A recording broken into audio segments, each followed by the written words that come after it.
আসসালামু আলাইকুম, this is Nazmul from Road Venture. Welcome to my new vlog. আশা করি সবাই ভালো আছেন। নতুন একটা ব্লগে আবার আপনাদেরকে স্বাগতম জানাচ্ছি।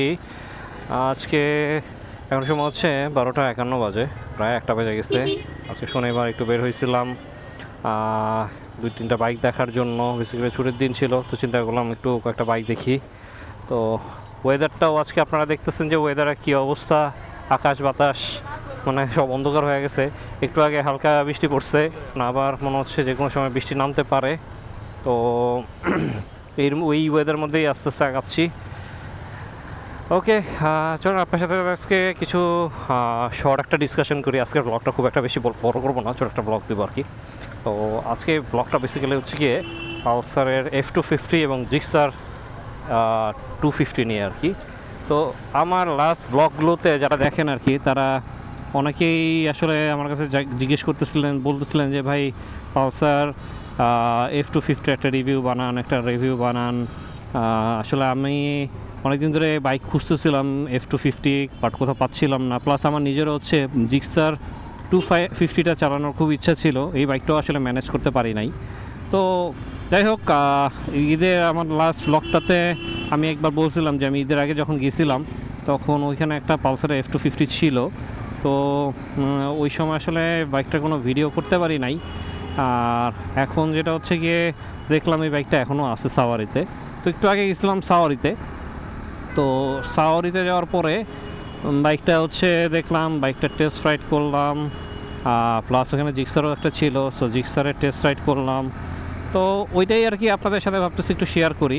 ভিডিওর ক্লিপটা এখানে অ্যাড করে দিচ্ছি, দেখেন ভিডিওটা কেমন লাগে, দেন আমি ব্যাক করতেছি। আগে একটু দুইটা বাইকের টেস্ট রাইড দেখেন, জিক্সার 250 এবং F250 বাইকের ওভারঅল লুক। তো বাইকে ফ্রন্ট লুকটা মোটামুটি বেশ আছে, এগ্রেসিভ আছে, বাট সাইড প্রোফাইলটা তো একটা ভালো লাগতেছে না। হ্যাঁ সরি, এটা 3,47,000 চাচ্ছে আর কি। না, নতুন 3,65,000, নতুন 3,65,000, 3,47,000, 3,47,000।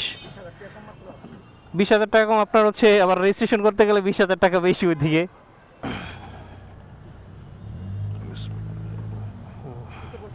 হ্যাঁ শিওর। বিসমিল্লাহির রহমানির রহিম। বাইকের সিটে ওঠার পর যেটা ফিল করতেছি ফার্স্টেই, সেটা হচ্ছে বাইকের সিটিং কমফোর্ট মোটামুটি বেশ আলহামদুলিল্লাহ ভালোই আছে।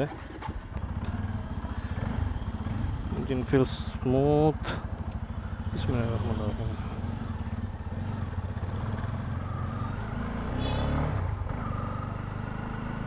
না, bike is very comfortable. Vibration একটু আছে লোয়ার পিএমে, বাট খারাপ লাগতেছে না। Suspension is very soft, similar like আমার কাছে FZ ভার্সন 3 মতো মনে হচ্ছে। বাইকের যে মেইনলি যেটা হচ্ছে, এই বাইকটার অনেকে পছন্দ করে না বিকজ লুকসের জন্য, কিন্তু আমার কাছে একবারে খারাপ লাগতেছে না বাইকটা।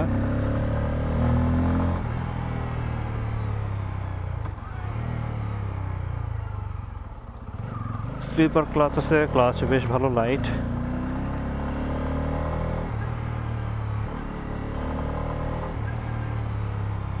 And this engine feels smooth, যদিও একটু স্লাইটলি ভাইব্রেশন আছে, বাট যেহেতু বাইকটা আমার মনে হয় নতুন, অল্প কিছু কিলোমিটার চলছে, তো ইট ফিলস একটু রাফ, বাট হয়তো ওভার দ্য টাইম ইঞ্জিন আরও বেশি ফ্রি হয়ে যাবে।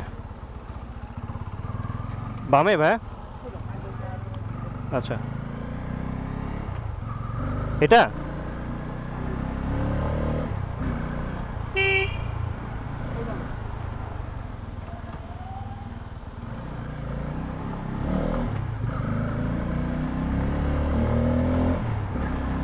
না, এখন ইঞ্জিন ওকে লাগতেছে, বাট আমার কাছে মনে হচ্ছে যে লো আরপিএমে একটু ভাইব্রেশন করে, বাট ওটা খুব মানে প্যারা না। আর বাইকটা ইজিলি ম্যানুভার করে যেতেছে, অত একটা প্যারা লাগতেছে না।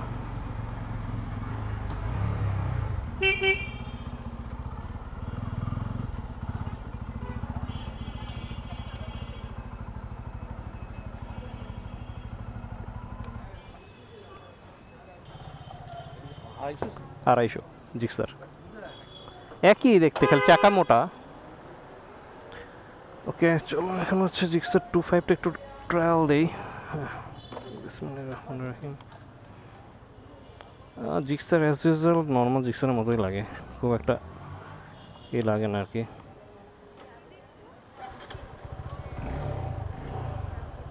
বিসমিল্লাহির রহমানির রহিম।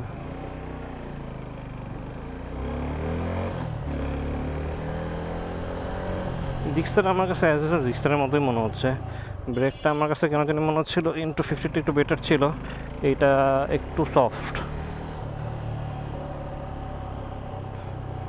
আমি আসলে ওইরকম একটা ডিফারেন্স কিছু বুঝতেছি না নর্মাল জিক্সার আর এই জিক্সার চালানোর পরে, সেমই লাগতেছে আমার কাছে। জিক্সার মোনোটোন আর এটার সিটিং পজিশনে সেমই লাগতেছে, বাট সরি আচ্ছা। তো ওভারঅল খারাপ না, একটু বসার পরে কিছুদিন চালানোর পরে একটু কমফোর্টেবল ফিল হবে, আদারওয়াইজ একটু শুরুতে আনকমফোর্টেবল লাগতে পারে।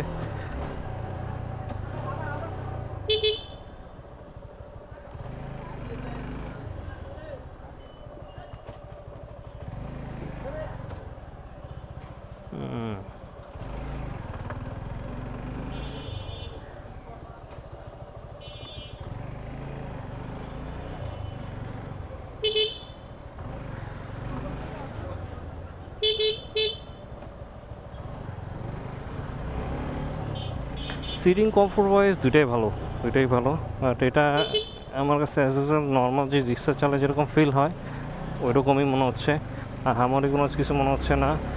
ইঞ্জিন স্মুথ আছে, ইঞ্জিন F250 যেটা চালালাম ওটাও স্মুথ আছে, ওটাও খারাপ না।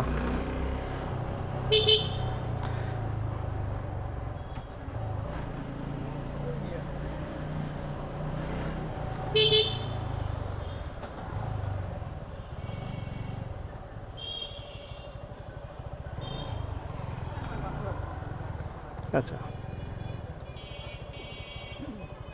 ওকে, তো ভিডিওটা দেখলেন, দুটা বাইক টেস্ট রাইড দেখলেন কেমন কী ছিল। এখন যদি একবারে আসলে ওই সময় তো অল্প সময় ছিল এই জন্য ওইভাবে বলতে পারি নাই, বাট এখন আপনাদেরকে একটু শেয়ার করতে পারবো যে বাইক দুটা কেমন কী ছিল আর কি। তো প্রথমত যেটা হচ্ছে, যখন আমি F250-তে উঠে বসি সিটিং কমফোর্ট আসলে টপ নচ বলা যায়। যে আসলে FZ আমার এই বাইক থেকে ওটাতে বসার পরে আসলে কমফোর্ট আমি খুব একটা চেঞ্জ পাই নাই, জাস্ট 19-20 আর কি। মানে আমার কাছে অনেক দিন পরে মনে হয়েছে একটা কমফোর্টেবল বাইক চালাইতেছি। আসলে এরকম কমফোর্টেবল বাইক ইউজুয়ালি দেখা যায় যে FZ থেকে সুইচ করার পরে ওই যে বলেন না কমফোর্ট এরকম আসলে বাইক পাওয়া যায় না। তো যাই হোক, একটা কমফোর্টেবল বাইক পাইলাম। তো বাইকটা যতটুকুই রাইড দিছি, কিছু জিনিস আমার কাছে খুব ভালো লাগছে, সেটা হচ্ছে গিয়ে বাইকের স্মুথনেস। ভাইব্রেশন ছিল হালকা, বা যেহেতু নতুন ইঞ্জিন আমার কাছে মনে হয়েছে যে এটা আসলে ওভার দ্য টাইম ঠিক হয়ে যাবে, ওরকম মেজর কিছু না। ইঞ্জিনটা আসলে ফ্রি না, 1200 কিলো চলা একটা বাইক। বাট যে জিনিসটা আমার কাছে ভালো লাগছে, আর্গোনমিক্স প্লাস হচ্ছে কমফোর্টনেস, সব কিছুই টপ নচ, 100-100 বলা যায়। 100-100 না বললেও, সরি এটা একটু বেশি বলা হয়ে যাবো। তো ধরেন যে আপনি যদি 10-এ রেটিং করেন, মোটামুটি 8 দিতে পারেন। 10-10 আসলে কোনো বাইকে পসিবল না, বাট 8 দেওয়া যায়, 8.5, 7.5, 8 এরকম দেওয়া যায় আর কি বাইকটাকে। আর স্মুথ ছিল গিয়ার শিফটিং, প্লাস হচ্ছে গিয়ে যদি আমি ক্লাচের কথা বলি, ক্লাচটাও বেশ লাইট, এবং ট্র্যাকশন কন্ট্রোল আসলে এভাবে বোঝা পসিবল হয় নাই, কারণ এইসব বাইকে আসলে ট্র্যাকশন কন্ট্রোল বোঝাটা একটু ডিফিকাল্ট।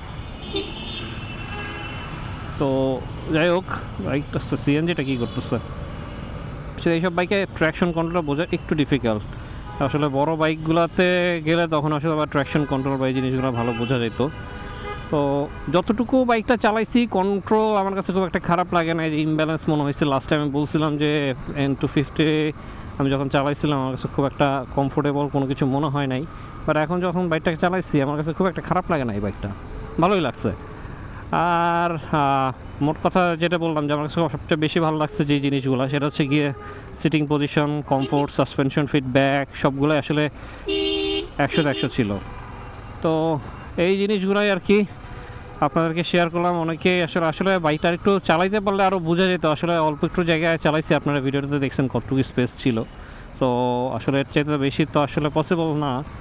আর এদিকে দেখা যেতে ভালো রকম বৃষ্টি পড়তেছে, অথচ ফ্লাইওভারের নিচে বৃষ্টিই নাই। আচ্ছা, যেটা বলতেছিলাম, তো এই আর কি। আর জিক্সারের কথা যদি বলি, জিক্সারটা কথাটা একটু ফ্রি হয়ে বলি, কারণ বৃষ্টি থেকে বের হয়ে আমার একটা জিনিস নেওয়া লাগবে, ওইটা শেষ করে তারপর আপনাদের সাথে আবার ব্যাক করতেছি।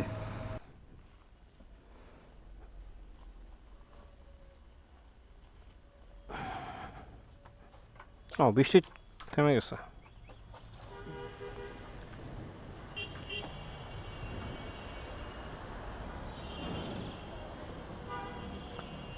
আমরা আবার back to vlogging mode. So বিসমিল্লাহির রহমানির রহিম। এটা অনেক ঘোরা লাগে।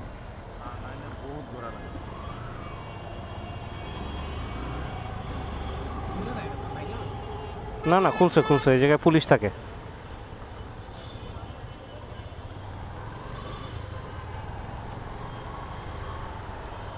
ওকে, যেটা বলছিলাম আর কি জিক্সারের ব্যাপারে। তো জিক্সারটা মোটামুটি যেটা হচ্ছে জিক্সারে বসার পরে সিটিং জিনিসটা আসলে কি মানে খুব ফ্যামিলিয়ার লাগতেছিল আমার কাছে।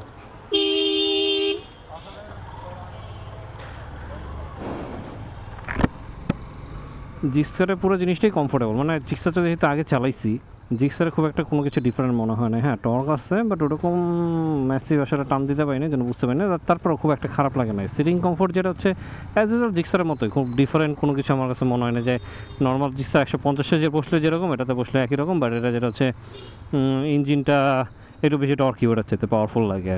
মানে জিক্সার মনোটন টান দিলে যেরকম মনে হয় না একটু পাওয়ার আছে, এটা টান দিলেও মনে হয় যে বেশ ভালোই পাওয়ার আছে, এই আর কি। তো এই হচ্ছে জিক্সারের ওভারঅল সিটিং কমফোর্ট আমার কাছে। ওই যে যেটা বললাম জিক্সারের মতো, কিন্তু জিক্সারটা আসলে আমার কাছে কেন জানি মনে হয় একটু কম্প্যাক্ট বাইক, মানে compact in terms of wheelbase. আর হ্যান্ডেলটা মানে ওয়াইড আছে, এটা ভালো, কন্ট্রোল ভালো করা যায়, ফান টু রাইড।